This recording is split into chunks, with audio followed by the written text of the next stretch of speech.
Hi friends, ఇంకా బయలుదేరుతున్నాం మేము ప్రయాగకు.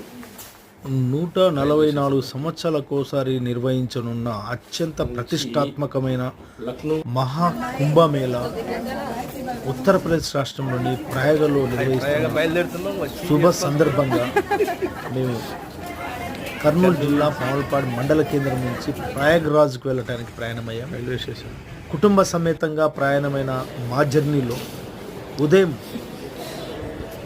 5 గంటలకి ప్రయాణమై బయలుదేరి 6 గంటలకి జస్వంత్పుర లక్నో ట్రైన్ని కర్నూలు రైల్వే స్టేషన్లో ఎక్కి ఆ తర్వాత మా జర్నీ కొనసాగింది. ఈ జర్నీలో ఒక వారం రోజుల పాటు టికెట్లకు ప్రయత్నించినా దొరకకపోవడంతో తాత్కాల్ టికెట్ల ద్వారా సెకండ్ ఏసీలో టికెట్లను బుక్ చేసుకుని 3,500 రూపాయలని పెట్టి టికెట్లు తీసుకుని కర్నూలు నుంచి ప్రయాగ్రాజ్ మీదుగా వెళ్ళే లక్నో ట్రైన్కి మేము బయలుదేరాం. ప్రతి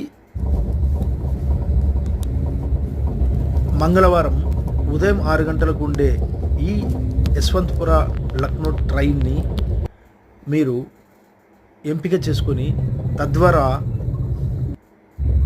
తాత్కాల్ టికెట్ని బుక్ చేసుకోవడం వల్ల కూడా మీరు ఈ రైల్వే అవకాశాన్ని మీరు పొందొచ్చు, జర్నీ అవకాశాన్ని.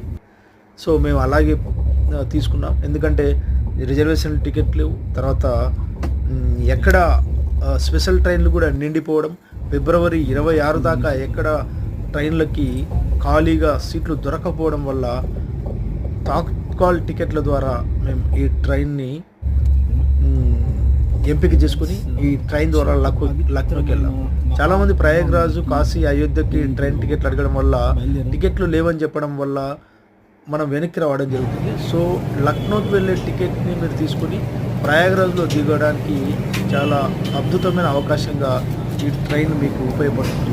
సరే, ఒకసారి ఈ ట్రైన్ కూడా మీరు ఎంపిక చేసుకోవడానికి ప్రయత్నం చేయండి. తప్పకుండా మీకు ప్రయాగ్రాజ్ చేరే అవకాశం పుష్కలంగా దొరుకుతుందన్నది నా అభిప్రాయం. మేము అలాగే బయలుదేరాం. ఉదయం 6 గంటలకు బయలుదేరిన లక్నో ట్రైన్ మరునాడు 1:30-2 ప్రాంతాల్లో ప్రయాగ్రాజ్ స్టేషన్ చేరుకుంది. అక్కడి నుంచి ప్రయాగ్రాజ్ రైల్వే స్టేషన్ నుంచి మేము మహాకుంభమేళకి ఆటో ద్వారా బయలుదేరి వెళ్ళాం. మల్షా అనే స్టేషన్ దగ్గర ఆగాము. సమయం మహారాష్ట్రలో ఉన్న